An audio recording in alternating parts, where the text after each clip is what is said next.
Too many companies hire someone and think they'll just figure it out, or they won't.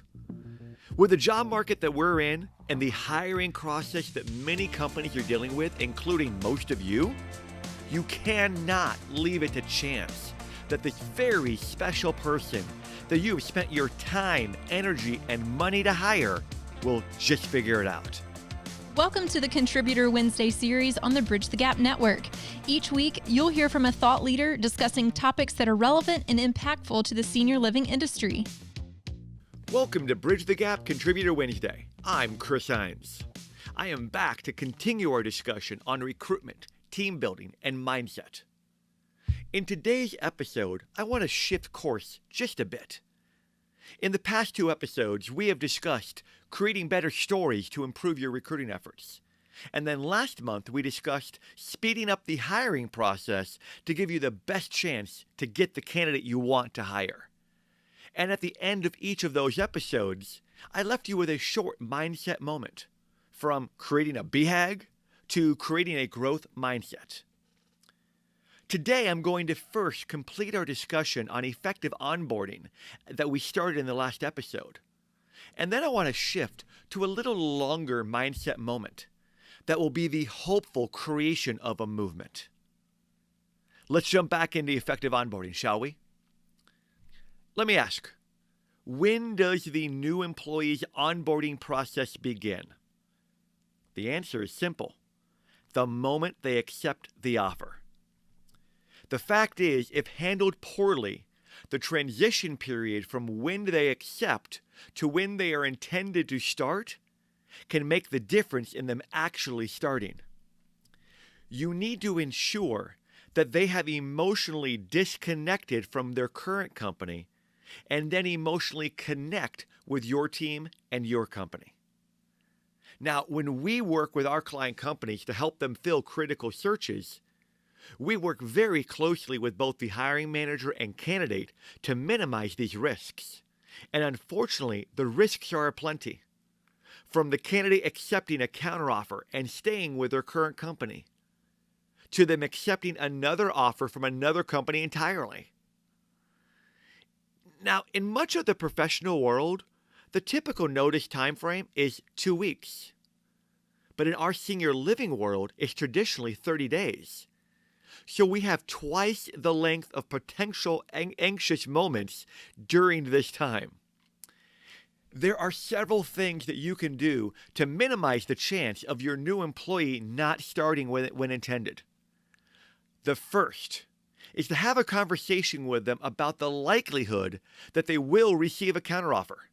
This is something that we do with our candidates multiple times in the interviewing process. And if you aren't using a recruiter or talent advisor like myself and my team, then you need to ensure that you have that conversation with them. It is rarely a matter of if they're going to get a counter, but simply when. Remind them why you think they are such a great fit for the team, and remind them of the potential future that you see them having with the company. This will help mitigate part of that risk. Secondly, as we discussed last month, show them the love.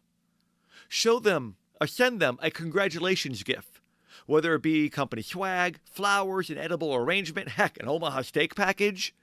Send them something that shows them your appreciation for them accepting your offer. Arrange for at least 1 to 2 conversations during the transition period to make sure they don't have any further questions, and then to update them on company happenings and events. If you are having an event, a meeting, a company outing, something at one of the communities during this transition time, invite them. This will make them feel more connected quicker and will remind them why they chose to join you. Also, have others that were involved in the interview process to send them a congratulations email. If you or one of those involved in the interview are in the same city as the candidate, invite them to have lunch at least once during the midpoint of the transition.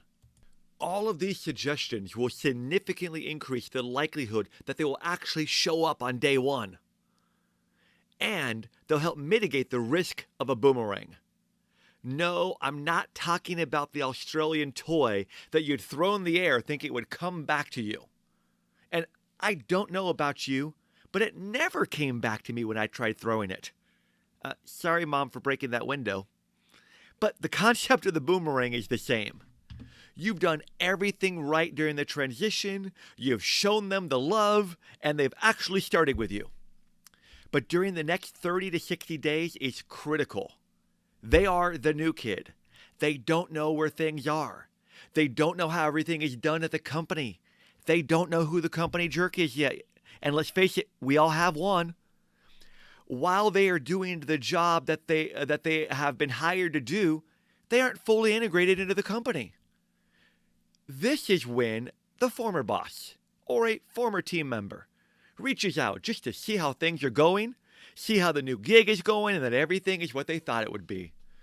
They explain that everyone misses them, and they so wish they were still working together.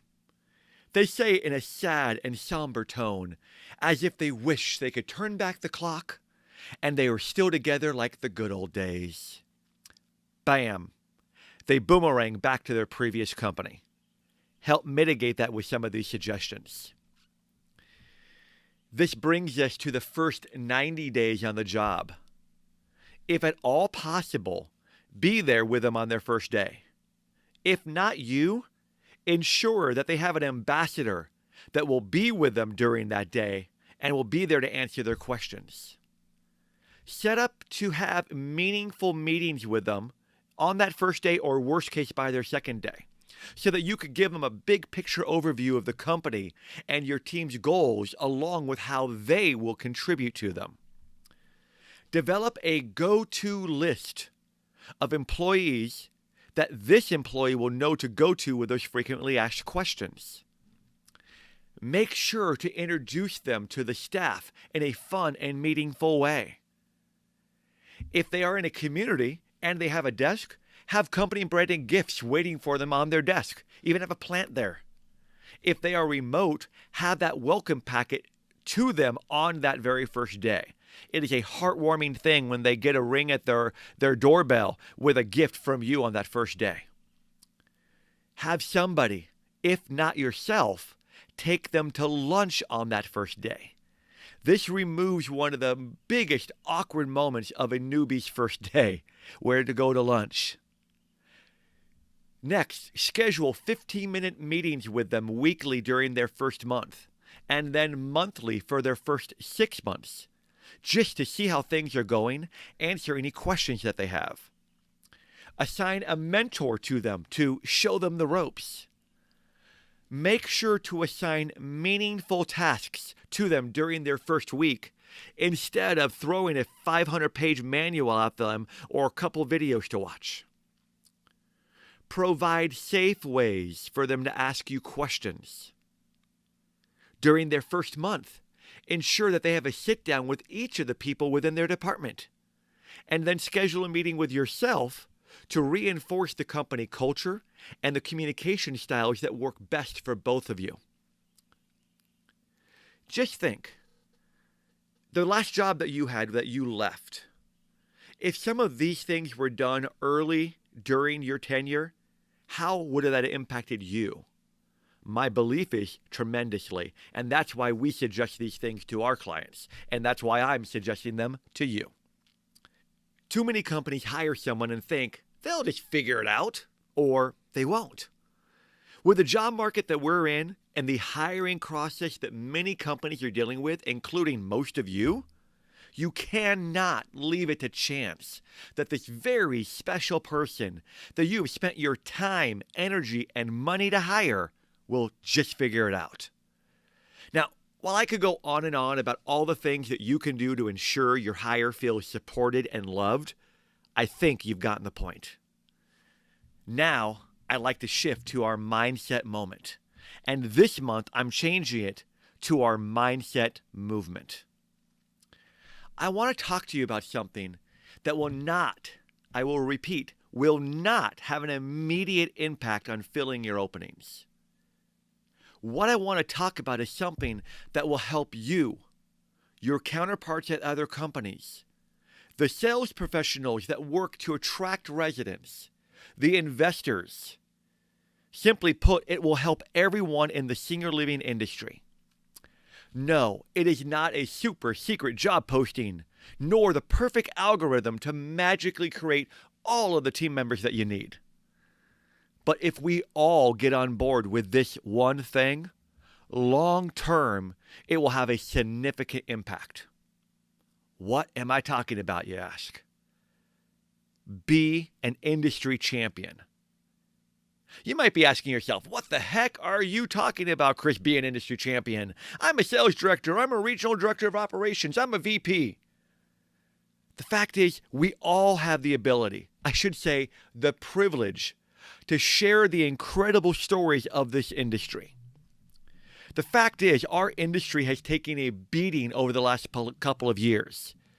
During the height of the pandemic, all forms of senior living were lumped into the old category of nursing homes, and every horrific story that could be told was told. But we are in a new time, and we have a new opportunity.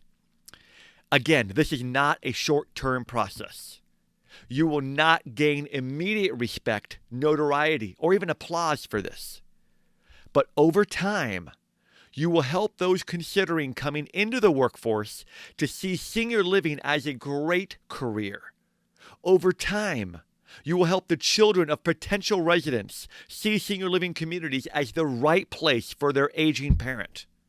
Remember, the fact is we only attract 10% of the possible resident pool. 10%. An increase of just 1 or 2 percentage points could have enormous ramifications on occupancy growth. Over time, you could help the media realize that there are great and incredible and heartwarming stories to be told about the amazing things being done, not just for the care of the residents, but to help them thrive. Now, what does be a champion mean? Being an industry champion in our industry means that you share your knowledge and the stories from the field with the people that you know. And I'm not just talking about with others within senior living. I'm talking about everybody that you know. There are a couple of ways to do this. First, direct conversations. We have conversations with people every day within our industry. And most of them are drinking the same positive Kool-Aid as we do in terms of the incredible nature of senior living. But just in case, they might have had a negative talk with themselves, or they're going through some things. Remind them of the wonderful parts of this industry. Share funny, uplifting, and success stories. Usually that is all it will take to get them back on the positive thought track. But you could be having even more conversations with friends and family over the course of a week. Let me ask you, do you share the wonderful parts of this industry with everybody? As Josh and Lucas say it, do you share the love stories of this industry? The stories that you share with your friends and family might make them consider putting their loved one in a community, and you'll never know it. It might persuade them to suggest to their kids or even themselves to look at senior living as their future career. The second way you can be an industry champion is through social media posting. Some of you listening are great at posting on LinkedIn. You might have learned about me through LinkedIn. You post pictures and stories highlighting your community and experiences at conferences. If you are one of those people, please keep doing it. But if you aren't one of those yet, please start. But the things that you post on LinkedIn are only seen by those within your network. And while these posts absolutely help others within the industry see how great your company is, and definitely help with potential future hires, they only stretch so far. Only posting on LinkedIn is limiting your incredible reach. If you share the love stories, the amazing activities the residents are involved with, the care and compassion of both the residents with the staff, the beauty of the communities, and if you share these things on the broader social networks, your reach and our reach can be immense. Post on Facebook, post on Twitter, post on Instagram. Now, to those younger in your career, so that you know, Facebook is the OG social platform. This is where your parents, your aunts, and your uncles, and maybe even your grandparents post. To those that we'll call more seasoned, to help you understand, TikTok is the new kid on the block. No, not the boy band, but this is a social platform that is immensely popular to share short videos. And let me tell you, it's highly addictive. Instagram is somewhere in the middle. Don't post on one. Post on all of these sites. Share those pics on Facebook and Instagram. Share those videos on any of the three. Your videos do not need to be professionally shot. Simply done with your phone is plenty good. Show the heartwarming parts of this industry. We have an incredible opportunity to create a seismic shift in the future careers and with future residents. Here is my challenge for you, and this will be my way to know unequivocally that this has hit home with you. I ask you to post on social media, all these platforms that we've talked about, beyond just LinkedIn, and use the hashtag SeniorLivingLife. That is the hashtag, the #, SeniorLivingLife, no space. Use it on everything so that it will illustrate the beauty, compassion, and elevated life of the residents and your team. Let's start a movement. If we all start doing this, not just to promote your product, but to promote the industry, we will create this movement long term. Don't just post once, post often. Be funny, be heartfelt, and you will create aspirations of interest. There are so many people who have already started this movement, but I would love to bring it all together under this hashtag of Senior Living Life so that more and more people can see it. As you can see, there are many ways to be a champion. You have the knowledge, the expertise, the stories. You simply have to put in the effort and have the desire. You can do it because you love what you do and you love our industry. Scream it from the rooftops, with those 21st century rooftops just being the social media platforms. Remember, you Senior Living Life, hashtag Senior Living Life. Alrighty, gang, that is it for today. If you have any comments, questions, complaints, or even conundrums, message me on LinkedIn. I'd love to have a dialogue with you. I cannot wait to see all of you post on social media. Stay tuned next month for the next chapter in our recruiting and mindset adventures. Thanks for listening to this week's BTG Contributor Wednesday. Please connect with me, Chris Heinz, at btgvoice.com. Thanks for listening to the Contributor Wednesday series on the Bridge the Gap Network. For a full library of episodes, visit btgvoice.com.